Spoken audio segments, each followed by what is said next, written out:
Kentucky Lottery, Skywatch 84, WHAS. Little farm boy. Moved to LA in 1989. You did? What Yep. for?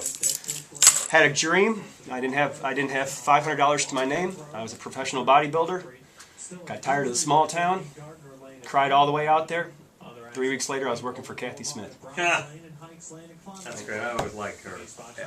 It was a great story. I tell you, I wouldn't. What does go she back do there. now? You know, she puts her name on about every fitness video she has. I mean, she worked. I managed her health club out there, and She's not on TV anymore. no, She has But, what is she? 55 years old? 55. Somewhere around there. I mean, she'd work a month a year, dub a new video. You know, she was averaging about 30,000 a month of sales. 49% of them never got out of the package. Really? Yeah. But you know, the take costs $5. Half the people that buy them don't even open them? Hardly. Yeah. Maybe open them, but maybe use them 3 times. But I think the spreadsheet showed us about 38% of them never got out of the package, and another almost 50% of them didn't use them over twice. But she would sell 30,000 a month for 1995. 30,000 units? Yeah, they were in her prime time in the early 90s. Oh my God. Yeah. That's some serious grossing she was doing there. So everything she did turned into gold. You know, she was in with Jane Fonda. That's $6 million, grossing $6 million a year in sales in just those tapes in the early '90s. She was a great marketer. Her and Gunthy Ranker. Yeah. She wasn't the sharpest tool in the shed. But boy, she Gunthy Ranker, they do all those classic TV shows and all that. Yeah, all the info stuff. But you know, I was just a farm boy. Went out there, and the guy that hired me, I asked him, I said, "Why'd you hire me?" And he said, "Well, you're not from here." And he goes, "If you grew up on a farm, you got some discipline to work." Mm-hmm. That's right. And I kind of went from there. That's great. And how'd you wind up in Louisville? I was in South Bend, Indiana. I had a television show on Fox. And South Bend? in South Bend, I had a fitness show, and I managed a health club called Pinnacle. And I was doing some work with some of the Notre Dame football team kind of on the side, and I got burned out. And I ended up down here to do a favor for a guy in another business, and he laid me off 6 months. Once I got down here in '97, and then I decided I was going to start specializing with people that were older. The market was headed toward the senior market and stuff, so I started working with diabetics and obese people, and started doing that. And then I created Resolutions, which had to do with the behavior and the psychology of exercise. And then I wrote my first book in 2000, and all the books came out of my concept of changing from the inside out. And then I started doing tours on steroid abuse. I was addicted to steroids when I was competing in bodybuilding, and now I tour around to FCA and talk to kids about the addiction of steroids and the pressures of fitting in. And that's really my calling. Fellowship of Christian Athletes? Yeah, that's really my. I had that right. That's what I think I'll be doing. That's great. Yeah, and so I just came down here on a whim. 6 months after I got there, I had no friends, no family, nothing. But I needed to be here, and all this came about. If you would have told me I'd been doing all this, Terry, I would have said no way. And you have no family here now? Or? I have no family here now. My parents are still in Michigan on the farm. They've been married for 64 years. Right. And that's so great. It amazes me how many farm people live these unbelievable lives. My dad's got a 7th grade education, and he's never owned a penny to anybody. Of course. And it just puts tears in my eyes. He just goes down to Florida and fishes on Lake Okeechobee for 6 months out of the year. Called me last night. He got in at 11:30, out of the boat by himself. You know, jerry-rigged generator with lights on it, and he's got his poles out. Living his dream. 83 years old, just loving it. Living his dream. Never owed a penny to anybody. Little did he imagine fighting the snows in Michigan, you know, and all that business that he'd be in a position like that. But there has to be somebody that's got a positive attitude who's a leader for you, and that's him or both of them, mom and dad. My mom and dad. My mom's the rock. My mom's the steady one. My father taught me to. We had the largest fresh fruit market in the world, right down in southwestern Michigan, and he taught me how to do sales and deal with people, and he taught me how to. Life was all about on the farm, from trimming the grapes to pruning the vines to faith, to. What's next to that part of Michigan? Is that Wisconsin? Oh, you got Wisconsin, yeah, right around us.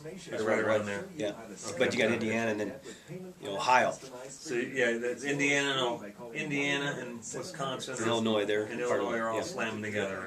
But the lake effect snow there, that was brutal. I mean, you just.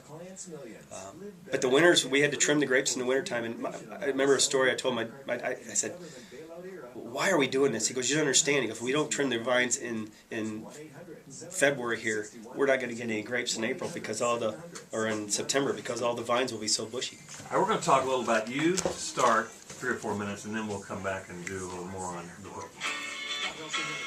Okay? Okay. And all you have to do is just talk. You've done enough shows. Talk about this close to that mic, and you're fine. Just like we were talking right there. That's all you have to do. Okay.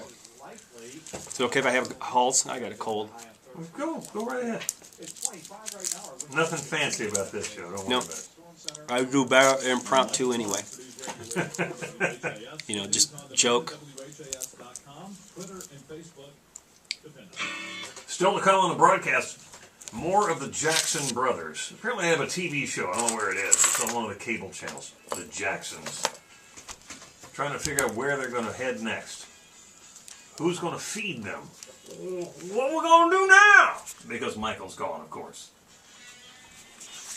All right, ladies and gentlemen, Happy New Year to you. I know it's January 5th, but you can say Happy New Year really until Groundhog Day, can't you? I mean, it seems right.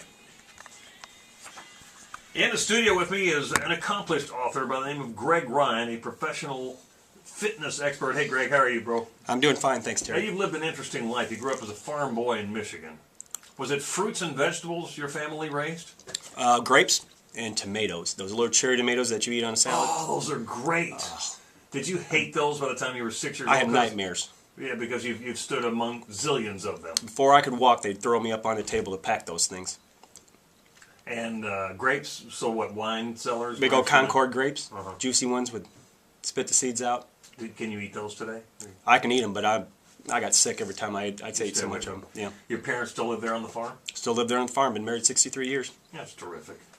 And you decided you'd had enough of Michigan at some point in your life and decided to head to Los Angeles. Tell a little bit of that story. No, I couldn't take it anymore. I mean, it was The tomatoes get to you? the tomatoes. I mean, the green stuff. I couldn't take it, and it just broke my dad's heart. And one day, I just woke up and I said, you know what? I had gotten into the bodybuilding world and done very well. Turned professional at age 20, and I was a big fish in a little pond. And I decided to go out to Los Angeles, California. My boy's a muscular freak. Woo-wee. That's what his dad was saying. What's Hey. happening to my son? Yeah, he just. I was the freak. I was the freak of the family. I come from a family that's very overweight, diabetes, and so I read that in this book. Let me read a part of this. Are you 42 now? 43. 43. But thanks. Okay. Well, you wrote here, I'm 42 years old. When I was growing up, life was much different for me than what it is today. I was a loner, an overweight, low self-esteem kid with no direction in my life. Well, you had direction in that you worked on a farm, though, so you had duties, you had chores. Well, I didn't you? had discipline, but I didn't have self-discipline. Gotcha. I had to do it. It was the family thing. And the whole family was overweight? Or, Yeah, pretty much. Way overweight. Okay. It wasn't anything about food or as far as eating right. They ate for taste. So you started lifting, and you got yourself sculpted. Yeah, I went to school to be an engineer. Mom and Dad wanted me to be an engineer and stay on the farm. So I found myself in the weight room because I didn't really want to study. And two guys kind of took me by the wings and said, hey, we kind of believe in you. And I didn't believe in myself. I had no self-esteem. I was the only child. And so I started working out, and all of a sudden, the body started changing, but the mind started changing, and it just developed a confidence in me that I never had before.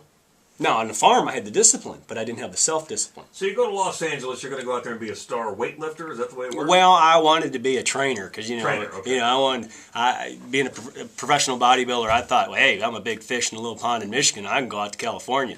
Am I insulting you by saying weightlifter? I meant bodybuilder. Because it's like, Oh, no. That's like calling a runner a jogger. No. They hate that. You can't insult me. So no, yeah, we're weightlifters. Weightlifter. We're no bodybuilders are feelers. We're But not you weightlifters. wound up working for a very famous woman. Yeah, I had a job. I had $500 to my name, Terry. I went down Route 66, man. My hands were plastered on the steering wheel, and I went out there, and there was one friend I had out there, and I said, now what do I do? In 1990, went out there and handed out my resumes, picked up the yellow pages, and Kathy Smith called me. Kathy Smith. The Kathy Smith. When you go into the stores